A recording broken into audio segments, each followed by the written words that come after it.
Olá, meu irmão, minha irmã em Cristo, aqui quem fala é Daniel Ribeiro, direto do meu quarto, não em secreto porque eu tô falando com você. Irmãos, você sabia que o cristão ele tem a obrigação de se posicionar? Segundo a Bíblia, o cristão tem a obrigação de tomar posições, tá? E eu diria para você que inclusive em relação à política. E por que eu tô dizendo isso? Porque muitos cristãos têm a ideia de que crente, cristão, evangélico não conversa sobre política, não discute política, que política é coisa do mundo. Isso é uma ilusão, tá? Porque não adianta você escolher mal os seus candidatos. A gente está aí há pouco mais de um mês das eleições, depois ficar 4 anos clamando pela nação. Não adianta, tá?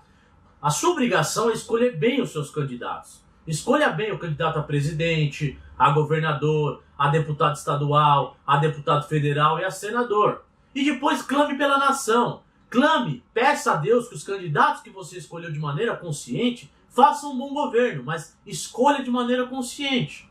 E por que eu estou dizendo que cristianismo, evangelho, tem tudo a ver? Você pode discutir política e evangelho, porque o próprio Jesus, em Lucas 14, ele foi num jantar. A Bíblia diz em Lucas 14 que um fariseu muito importante convidou Jesus para um jantar. E Jesus foi nesse jantar, inclusive era num sábado.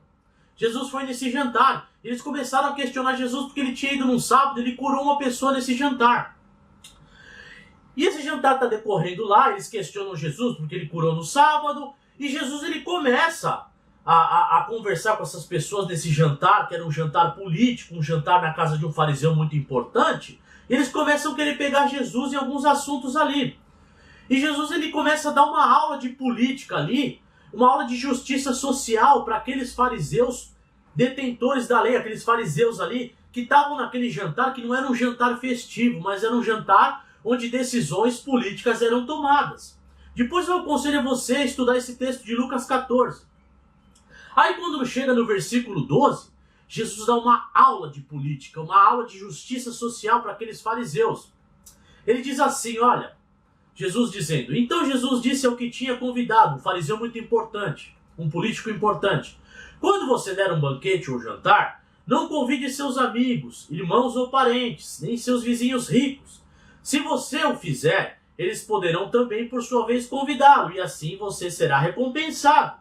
Mas quando der um banquete, convide os pobres, os aleijados, os mancos e os cegos.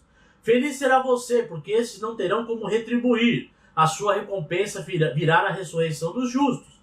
O que Jesus está dizendo aqui, olha, quando você estiver falando para o fariseu, muito importante para os mestres da lei ali, ó, quando vocês estiverem tomando decisões políticas, não tome decisões no toma lá da cá.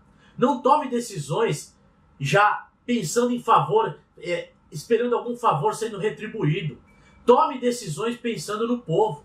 É o que Jesus está falando para esses fariseus aqui, para esses políticos aqui da época. Estude o texto de Lucas 14 que você vai entender. Porque se a gente ler esse texto sem entender o contexto, o histórico cultural da época, quem faz uma festa hoje em dia que não chama seus amigos, parentes, seus irmãos para o jantar? Então se a gente não entender o contexto, a gente não vai entender o que Jesus está falando. Mas aqui é um jantar político, é um jantar onde decisões políticas são tomadas. E Jesus ele fala assim, olha, não faça política, não tome decisões no toma lá da cá, como é dito muito hoje na política. Tome decisões políticas pensando no povo. Agora, por que eu digo para você que o cristão deve se posicionar? Houve um episódio onde Paulo ele confrontou Pedro.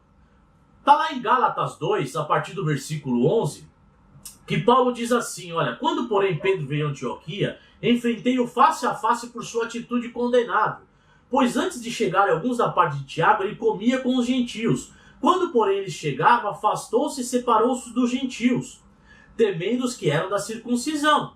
Os demais judeus também se uniram a ele nessa hipocrisia, de modo que até Barnabé deixou-se levar.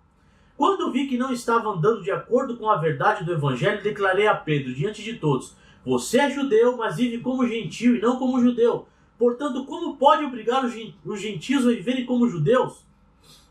O que Paulo está dizendo aqui? Olha, Pedro, ele era judeu, mas depois que ele foi discípulo de Jesus, e Jesus se ascendeu aos céus, Pedro se tornou um cristão. Ele não era mais judeu das práticas do judaísmo. Ele se tornou um cristão.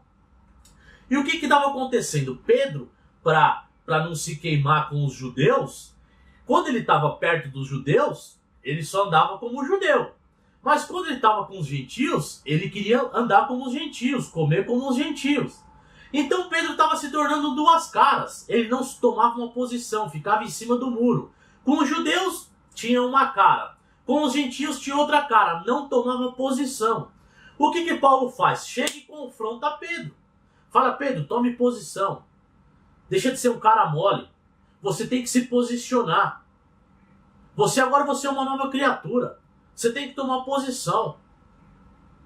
Você não pode ser duas caras. Sua palavra tem que ser sim, sim, não, não. O que passar disso é procedência maligna. Então aqui eu digo para você, irmão. Tome posição, inclusive quanto à política.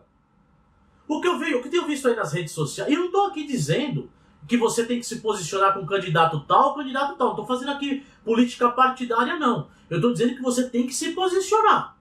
Se posicione. Entendeu? Agora eu vou dizer para você, por exemplo, eu tenho um candidato já que eu vou votar. O pastor da minha igreja vai votar em outro candidato. Nós vamos votar em candidatos diferentes. Eu já tomei posição e meu pastor já tomou posição. E a gente se respeita. Nós não tivemos medo de se posicionar. Agora o que eu vejo aí, tem um monte de cristão que já tomou posição, assim, para ele, né? Ele já tem uma posição definida para ele, mas publicamente ele não se posiciona com medo de retaliação.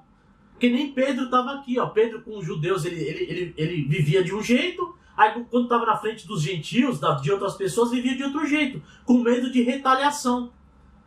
Ele tinha medo de os judeus, se ele andasse de maneira gentia, né, dos costumes gentios na frente dos judeus, de sofrer retaliação. O que acontece com muitos cristãos. Cristãos já têm posição determinada em relação a alguns candidatos, mas não externam isso com medo de retaliação. Entendeu? Eu vejo isso nas redes sociais. Cristãos que já de repente já têm até uma posição na cabeça, não externam isso com medo de retaliação. Não, você tem que se posicionar. De repente tem um irmão seu que de repente está indeciso, você pode ajudar ele a se posicionar, a tomar um voto consciente, né? A ter um voto consciente. Ajuda o seu irmão, porque é assim que a gente vai mudar o Brasil de algum jeito. Porque se não for na urna, se não for através de um voto democrático consciente, não muda o Brasil. Esse negócio de clamar pela nação e chegar lá e ter um voto errado não muda nada. Então, irmãos, se posicione. Se posicione. Não seja como Pedro, que na frente dos judeus tinha uma cara e na frente dos gentios tinha outra cara. E chegou Paulo e repreendeu face a face. Cristão verdadeiro deve se posicionar, assim como Paulo fez. Que perseguia a igreja, assim que Cristo tocou na vida dele, ele tomou uma posição e enfrentou todo mundo. Inclusive Pedro face a face. Entendeu? E eu tenho visto aí pastores de verdade têm tomado posição. Inclusive meu pastor já tomou uma posição. E eu tenho conversado com os pastores sérios aí, pastores de verdade têm tomado posição também. Então se você é um cristão de verdade, tome posição. Amém? Então, irmão, se esse vídeo falou com você, se esse canal tem abençoado a sua vida, se inscreve no canal em Maravilhosa Graça, que toda semana a gente vai estar postando um vídeo para abençoar a sua vida, a vida da sua família. Amém? Deus te abençoe.